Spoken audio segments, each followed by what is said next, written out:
Bonjour à tous et bienvenue à la deuxième saison d'Au-delà des préjugés, un balado porté par Diversité 02, un organisme communautaire au Saguenay-Lac-Saint-Jean pour la communauté LGBTQ+. Je suis Roxane Hébert, votre animatrice, et je suis heureuse de vous accompagner tout au long de ce balado pour explorer ensemble différents sujets qui touchent la communauté LGBTQ+. Nous aurons des invités inspirants, des histoires authentiques et nous créerons des espaces de partage et de dialogue. Que vous soyez des gens impliqués ou simplement intéressés à en apprendre davantage sur la diversité sexuelle et de genre, vous êtes au bon endroit. Bonne écoute! Oui, salut Roxane, ça va bien? Oui, ça va bien, toi? Oui, merci beaucoup. Hey, merci de prendre le temps de venir nous parler aujourd'hui. L'épisode d'aujourd'hui va parler des réalités queer en région, en fait. Puis je pense que tu es la meilleure personne placée pour venir nous parler de ça actuellement. Premièrement, qui es-tu, Roxane? Donc, moi, c'est Roxane Gervais. Je suis à la direction de Diversité 02 depuis maintenant 2 ans et demi. C'est moi qui s'occupe là, de la gestion de l'organisme. Parfait. Puis Diversité 02, je sais pas si tu pourrais nous en parler un peu plus. Ça fait combien d'années que ça existe? Me parler un peu de l'historique euh, par rapport à ça. Donc, si tu peux me parler un petit peu de qu'est-ce que vous faites et tout, ça serait vraiment intéressant. Diversité 02, en fait, ça a été fondé en 1998. À la base, c'était un groupe de personnes LGBT parce qu'en 1998, on n'utilisait pas vraiment encore le terme queer, mais c'était un groupe Mhm. de personnes LGBT qui trouvaient qu'il n'y avait pas d'espace de rassemblement en région, qui d'ailleurs, il n'y en a toujours pas plus, mais on pourra peut-être en parler un peu plus tard. Donc, les gens se sont rassemblés et se sont mis à faire des activités. L'activité qui était la plus, je dirais, connue, ça se passait à Saint-Bruno. OK. Et c'était des genres de soupers spaghettis, soirées, danse en ligne, tout ça. Puis les gens gays, bisexuels, lesbiennes étaient invités. Et à l'époque, ça s'appelait pas Diversité 02, ça s'appelait AGL, Association gay et lesbienne, Saguenay-Lac-Saint-Jean. OK. Fait que c'était vraiment plus Puis, au niveau de l'orientation sexuelle. oui, c'est ça. OK. Puis, éventuellement, avec le temps, ça a changé de nom. C'est devenu AGL, LGBT pour inclure les communautés trans. Là, je ne pourrais pas te dire à quelle année exactement ce changement-là s'est fait. Et ensuite, il y a eu comme un CA qui était là pour essayer de mettre en place des activités, tout ça. Et le CA de l'époque a travaillé fort pour avoir un premier financement parce que toutes ces années-là, l'organisme fonctionnait sans financement. Donc, les gens payaient pour avoir accès aux activités, tout ça. Et puis, en 2020, l'organisme a reçu son premier financement PSOC à la mission, donc a pu engager un premier employé. Et cet employé-là, avec le CA, ce qu'ils ont fait, c'est qu'ils ont changé le nom parce que AGL LGBT Saguenay-Lac-Saint-Jean, déjà, l'acronyme était super long. Puis en même temps, on voulait que l'organisme soit encore plus inclusif. Donc, on a changé pour Diversité 02 Mhm. et on a également modifié le logo là, pour ceux qui l'ont déjà vu. Là, c'est des vagues Ouais. qui représentent les différents cours d'eau de la région avec les couleurs de l'arc-en-ciel. OK. Donc, Puis, voilà la brève historique.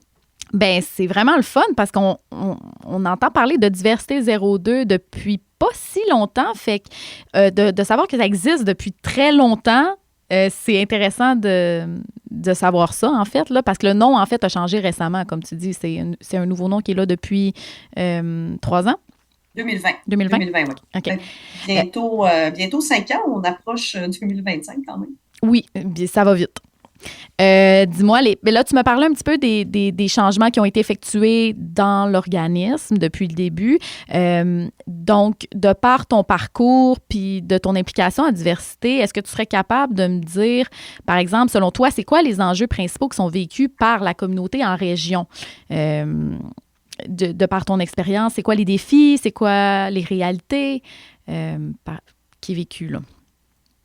Ben, depuis que je suis là, ce que je peux constater au niveau des défis et des enjeux, je dirais qu'il y a comme trois grands axes. On peut parler de visibilité et d'acceptation sociale. Mhm. On parle également d'accès aux ressources et services, donc diversité et le plus gros organisme LGBT en région, puis aussi l'organisme qui offre des services à toute diversité Ouais. confondue. Puis, en terminant, je dirais que la troisième chose, c'est le manque de représentation, de représentativité queer en région. Fait que ces trois gros axes-là font que ça amène des particularités à vivre une diversité sexuelle ou d'identité de genre dans une région.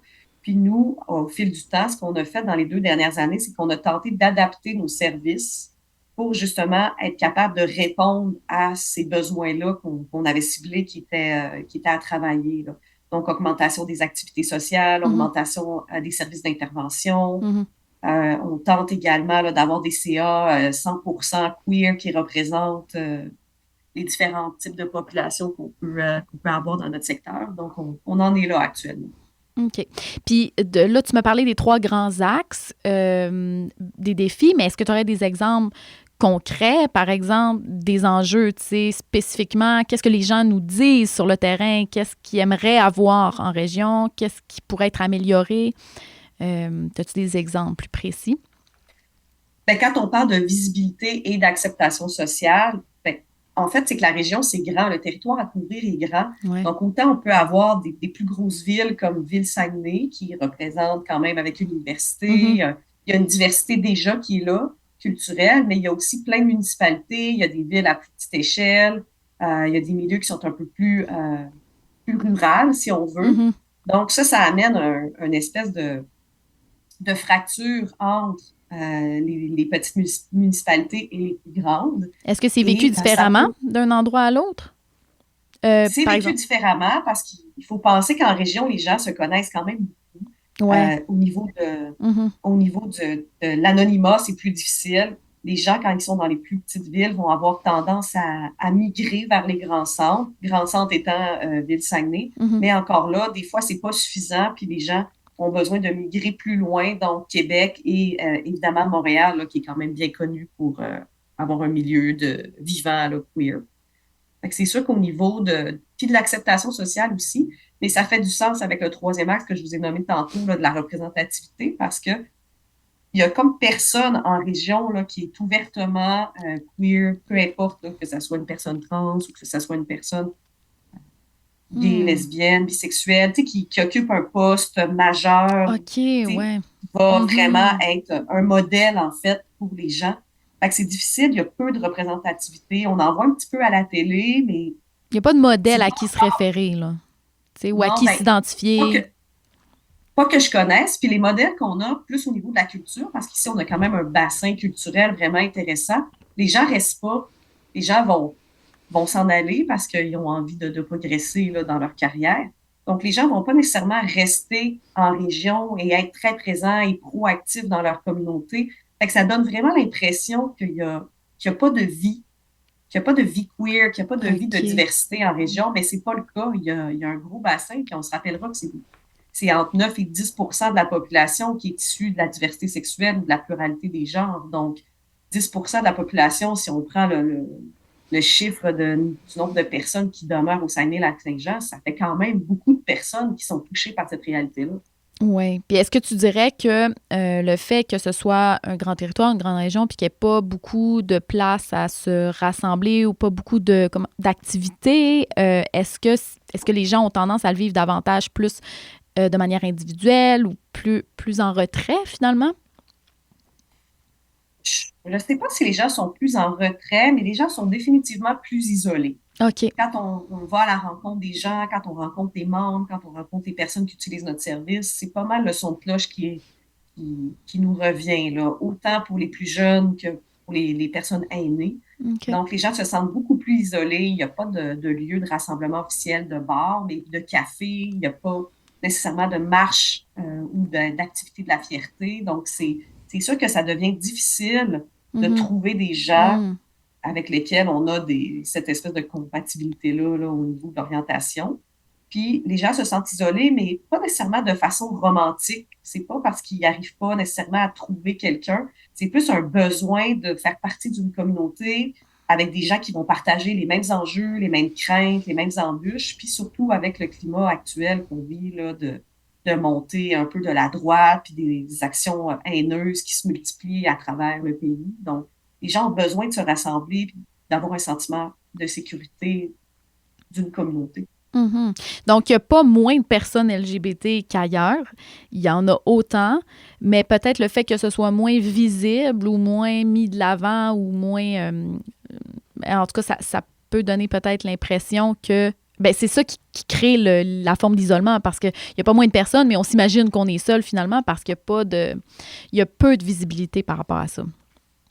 Ben exactement. Puis en même temps, il faut penser aussi que quand tu es dans un grand centre, quand tu es à Montréal, quand tu es dans Oui. le village, ben les gens, ils peuvent pousser la diversité au max de ce qu'ils ont envie d'être. Mais en Mhm. région, les gens vont pas nécessairement pousser leur diversité comme ils auraient envie de le faire, de peur d'être jugés, de peur de justement d'être victimes d'homophobie, de transphobie. Fait que les gens vont être potentiellement plus discrets dans la façon de vivre leur diversité. Fait que ça peut aussi amener euh, à les invisibiliser à quelque part. OK. Ben justement, par rapport à ce que tu dis, là, tu faisais un parallèle peut-être par rapport au Grand Centre, Montréal et tout ça, où est-ce que peut-être la diversité est plus mise de l'avant, peut-être.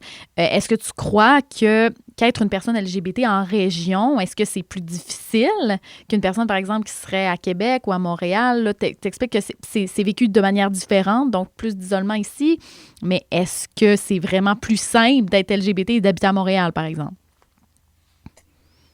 Je pense que non. J'ai jamais vécu à Montréal, donc je peux pas officiellement en parler de façon personnelle, mais je pense que non. Parce que ce qu'il faut ramener, puis ce qui rassemble les communautés LGBT, c'est tous les crimes haineux, c'est l'homophobie, c'est la transphobie, Mhm, c'est la peur de perdre son travail, c'est la peur d'être mis dehors, la peur d'être mis de côté par des gens qu'on aime, par la famille. mhm, Puis c'est en même temps toute la pression que tu as d'être un bon un bon gay, à quelque part, une bonne personne de la diversité, puis où est-ce que t'as peu d'espace avec les faux pas. Donc, c'est pas plus facile. Je pense que ça se vit différemment. La partie qui peut être peut-être plus facile, c'est d'avoir des lieux pour se rassembler, mais d'un autre côté, les gens aussi peuvent être toujours dans le même bassin de personnes, puis se refermer un peu sur eux-mêmes, puis être moins conscients des enjeux que les personnes qui sont pas de la diversité peuvent vivre. Puis ils peuvent aussi être moins ouverts aux alliés. En région, c'est différent. Je pense que la place des alliés est très importante. Que les ça alliés peut être étant, des est-ce que tu personnes peux qui vont expliquer juste... un peu pour les gens qui Oui, connaissent quand je peut-être parle pas? d'alliés, je parle de personnes qui ne s'identifieront pas à la communauté, ni de la diversité sexuelle, ni de la pluralité des genres, mais qui vont soutenir la Mhm, cause, soit parce qu'ils ont quelqu'un dans leur entourage qui en fait partie, soit parce que dans leur milieu de travail, ils ont des collègues, mhm, de la famille, tout ça, puis qui mhm. vont avoir envie de dénoncer puis de supporter la cause de la diversité. Donc, quand on parle d'alliés, c'est ça. Puis je pense qu'en région, les alliés sont particulièrement importants parce Mhm. qu'on en a parlé, les communautés sont un peu plus invisibles. Donc, si les gens sentent que dans leur milieu, il y a des gens qui peuvent les supporter, qui vont les appuyer s'ils sont victimes Mhm. de commentaires, qui vont être présents s'ils font des activités, ben ça, justement, ça a une force, puis ça a une beauté aussi, tout ça. Ben vraiment. Vraiment. Puis on a tendance peut-être à banaliser l'importance des alliés ou des personnes qui n'appartiennent pas nécessairement à la communauté LGBTQ+, mais qui viennent soutenir. On dirait que, on en a parlé dans d'autres podcasts aussi, des fois, il y a peut-être l'impression qu'on crée une distance entre la communauté LGBT et les non-LGBT, tu sais. Mais c'est pas ça comme organisme ou c'est pas ça qui est prôné, j'imagine, au niveau des services. C'est qu'au contraire, on veut créer quelque chose qui s'assemble entre la communauté et les personnes alliées, finalement. Ben oui, c'est important par contre de maintenir les services spécifiquement pour les gens de la diversité parce que, on l'a dit tout à l'heure, des services spécifiques, il n'y en a pas en Mhm, région. Il y en a peu, les gens doivent quitter la région pour avoir accès à des services. Donc, nous, c'est important pour nous d'avoir des services qui sont spécifiques. mhm. Mais par contre, on est conscient qu'être un proche, ça peut amener des enjeux. On a d'ailleurs un groupe de parents OK. pour les parents d'enfants trans et non-binaires. Donc, c'est un Mhm, groupe qui va suivre pendant 5, 6 ou 7 semaines, là, tout dépendant des besoins du groupe, pour justement offrir du support aux parents qui puissent bien accompagner les OK. jeunes qui font des transitions qui sont en questionnement. Donc, les Mhm, services sont là aussi pour les proches, puis c'est important de les maintenir. Puis ça peut être un parent qui a un enfant qui va faire un coming out homosexuel. Il y a encore des gens qui vont mal réagir, il y a encore des jeunes qui vont se faire mettre dehors de leur foyer parce qu'ils ont une orientation sexuelle différente. Donc, nous, on est là pour justement accompagner ces parents-là à ce qu'ils puissent devenir des bons alliés puis qu'ils puissent comprendre et soutenir les gens de leur entourage. Donc, oui, les services pour les alliés sont importants, mais c'est pas la priorité. La priorité va rester les gens de la communauté OK. Mais on eux-mêmes parce qu'ils vivent reconnaît quand tellement même. d'enjeux. J'imagine qu'il y a quand même, sans parler des services de diversité, mais il y a quand même une reconnaissance face aux alliés, dans le sens qu'on encourage les gens à soutenir la diversité, finalement. C'est Ben, important, c'est effectivement, très important, j'imagine, pour que ça se passe bien, la réalité des personnes effectivement. LGBT en région, par exemple. C'est d'ailleurs dans les bonnes pratiques Mhm, d'être un bon allié, c'est de mhm, soutenir, c'est de dénoncer, c'est de poser des mhm, questions, c'est d'aller chercher l'information sur des bons sites, c'est d'appeler les bons organismes. Fait que oui, on mhm, encourage mhm, vraiment les gens à devenir des bons alliés. mhm. Ça m'amène à penser, on parle beaucoup de la montée de la haine, de la présence de l'homophobie, de la transphobie et tout ça. Est-ce que, selon toi, l'homophobie, la transphobie ou toutes les LGBT-phobies, est-ce que c'est vécu seulement par des personnes, est-ce que c'est seulement fait par des personnes qui ne s'identifient pas à la communauté LGBT envers les personnes LGBT ou ça peut se vivre à l'intérieur même de la communauté LGBTQ+. Ben, je pense que chaque personne a ses propres enjeux puis ses propres préjugés, que ça soit que la personne s'identifie à la communauté ou pas, elle va avoir des enjeux, des préjugés envers toutes sortes de choses. Donc oui, c'est possible qu'elle ait des préjugés envers une autre lettre de l'acronyme, Mhm. mais le cœur de tout ça, c'est souvent la peur et le manque de connaissances.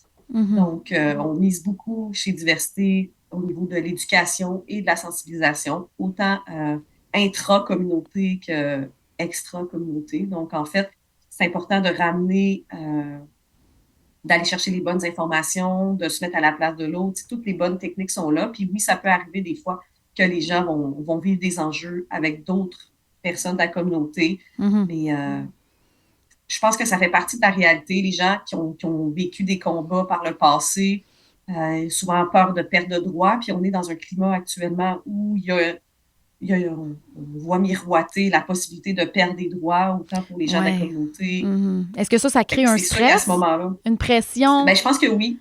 Mhm. Oui, oui, on le sent très bien, là. Les gens nous en parlent.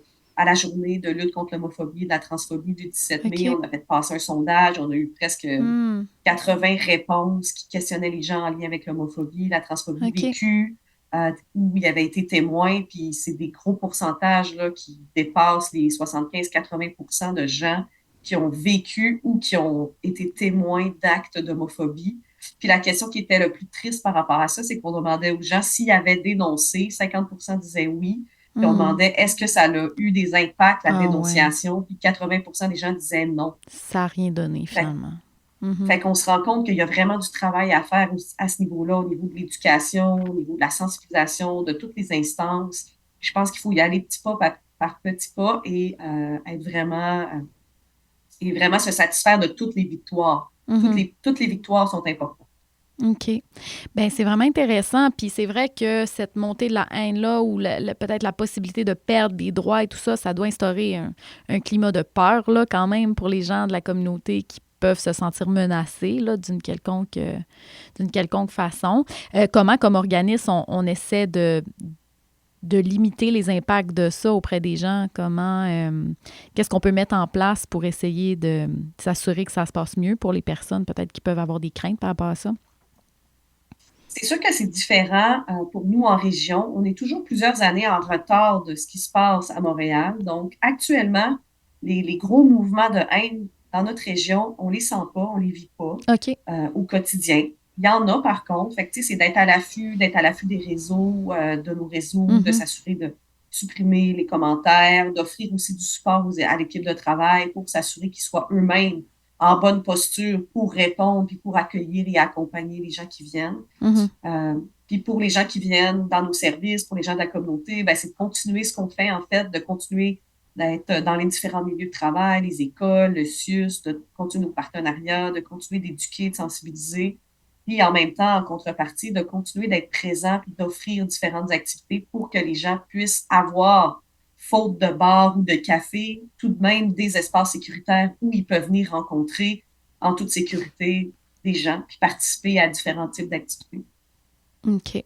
Est-ce que, euh, dans une optique plus d'opinion, si on veut, est-ce que tu trouves, à la lumière de tes dernières années de travail à diversité en tant que directrice, mais est-ce que d'un point de vue personnel aussi, est-ce que tu trouves que la société évolue positivement face aux réalités touchant la diversité sexuelle et de genre? Est-ce qu'il y a un progrès? Est-ce qu'on est vers quelque chose qui s'en va vers le mieux ou quelque chose qui recule un peu plus? C'est dur à dire. Je pense qu'individuellement, il y a des progrès. Chaque OK. individu ont des progrès individuels quand ils rencontrent des gens, quand ils connaissent, quand ils sont éduqués, quand ils ont de l'information. Collectivement, c'est plus difficile parce que avec les réseaux sociaux ou avec toutes les nouvelles qu'on a, je pense que les gens viennent qui se perdent dans la multitude d'informations qu'ils reçoivent. Mhm. Puis c'est pas tout le monde qui est en mesure de bien démêler le vrai du faux, puis être capable de prendre en fait des décisions ou de réfléchir de façon neutre. Donc, c'est dur à dire collectivement, mais je pense que c'est ça, individuellement, je pense qu'il y a vraiment des choses qui se mettent en place. Je pense que les gens, souvent, ça revient à ce que je disais tantôt, c'est beaucoup la peur puis l'incompréhension, mais quand ils rencontrent quelqu'un, quand ils vont avoir un collègue de travail qui est issu de la diversité, qui vont se rendre compte que finalement, c'est une personne comme un autre, Mhm. puis Mhm. que, ben là, tranquillement, pas vite, ça va les ouvrir. Puis plus les gens vont être aussi, qui vont avoir des personnages dans les téléséries, dans les films, où est-ce que l'histoire ne sera pas centrée sur l'orientation sexuelle de la personne ou l'identité de genre, mais que ça va être un personnage qui va être de la diversité et qui va accomplir d'autres choses. Je pense que ça aussi, ça va beaucoup aider les gens à Mhm. justement se faire un peu une idée par rapport à ça, puis à continuer d'évoluer. Mais c'est sûr qu'il y a eu des gains si on regarde les lois qui ont été passées Ouais. depuis l'historique des lois depuis Mais l'homosexualité, c'est... 1969. Oui, ouais, c'est ça. Peux-tu nous en parler un peu? Mettons des dates importantes, parce que Ben, depuis l'homosexualité... 1969, c'est ça. OK. Ça a été décriminalisé en 1969. Fait que, tu sais, depuis 1969, il y a eu plein de gains qui se sont faits historiquement, au niveau des droits et des lois. Mhm. Mais ça reste que chaque gain prend plusieurs années avant que collectivement les gens se fassent à l'idée. La Mhm. plus récente là, en liste, c'est la fin des thérapies de conversion là, qui étaient des thérapies où est-ce que les gens pouvaient être envoyés de façon autonome ou de force Mhm. pour essayer de convertir, changer l'orientation sexuelle ou changer l'identité. C'est maintenant illégal au Québec et au Canada. Mais ça va prendre encore du temps avant que ça s'applique, que ces mesures-là s'appliquent, Ouais. que les gens Puis ça a dénoncent été ce type de en quelle choses-là. année, les thérapies de conversion? C'est 2020, si je ne me trompe pas. OK. Fait que c'est vraiment récent, là. Avant ça, c'était légal de pratiquer ici au Québec des thérapies de conversion. Oui, avant ça, c'était légal. Mhm. Donc, tu sais, c'est quand on parle de ces lois-là, c'est ça, ça prend du temps Mhm. avant que ça se mette en place, tout ça, puis que collectivement, les gens se fassent à l'idée de Mhm. cette nouvelle loi-là, puis aillent de l'avant. Mhm. Donc, oui, là, si on regarde toute l'évolution des droits, il y en a eu plein de gains. Fait que je pense qu'il faut voir ce qui s'est fait de bien, puis miser là-dessus, puis continuer à Mhm. travailler, puis continuer à militer, puis continuer à maintenir Mhm. le désir de vouloir vivre sans avoir d'enjeu. Mhm. Ben, en tout cas, au moins, c'est le fun de voir qu'il y a quand même un progrès, puis il y a quand même une évolution par rapport à ça. On a encore du travail à faire, là, comme tu dis. J'aimerais peut-être ça aussi, en terminant, ce qui m'intéresserait, ce serait de savoir qu'est-ce qui te rend le plus fier, finalement, en région par rapport à ton organisme ou par rapport ta communauté au Saguenay? De quoi tu es le plus fier? Qu'est-ce que tu trouves qui amène vraiment quelque chose de positif là, pour la communauté LGBT? Ou tes Ben, je pense souhaits? que les souhaits, je pense que la diversité a su vraiment bien s'implanter depuis les 2 dernières années grâce à la contribution des membres de l'équipe, des membres du CA. Je pense que on est vraiment sur une belle lancée où est-ce qu'on est capable d'être de plus en plus présent puis d'offrir justement en région ce qu'on trouvait qui manquait, soit des services spécialisés, de l'intervention directe, des activités où les gens peuvent se rassembler. Fait que ça, je suis très fière de ce que toute l'équipe de diversité a accompli depuis les 2 dernières années. Puis je pense que si on maintient ce rythme-là, on va peut-être être capable éventuellement d'offrir encore plus de choses puis de faire rayonner la communauté encore plus. Hmm. Puis si t'avais... Ben ça, c'est ton souhait, j'imagine. Peut-être un peu des deux. C'est une fierté et un souhait. OK. Mais mon souhait serait que les gens de la communauté puissent juste vivre Ouais. ce qu'ils sont, puis qu'on n'ait plus besoin d'exister parce que ça serait plus un enjeu, puis que les organismes LGBT deviendraient presque non nécessaires parce qu'on serait rendu à une époque où ça serait une acceptation totale. Fait que ton souhait, c'est de perdre éventuellement ton emploi. Exactement, parce que quand on est dans un organisme et qu'on se dit que la problématique est 100% rayée, c'est quand même ce qu'on veut au final. Ultimement, oui. Ultimement. Mais ce qui me rassure, c'est que je pense pas que ça va se faire à court terme. Bon, fait qu'en tout cas, on est correct pour payer nos factures pour quelques années encore. D'après moi, oui. En tout cas, l'avenir nous le dira. Bien, en tout cas, merci vraiment, Roxane, d'avoir pris le temps de nous faire le portrait des réalités queer en région. Sur ce, je te souhaite une belle journée. Au plaisir. Bye.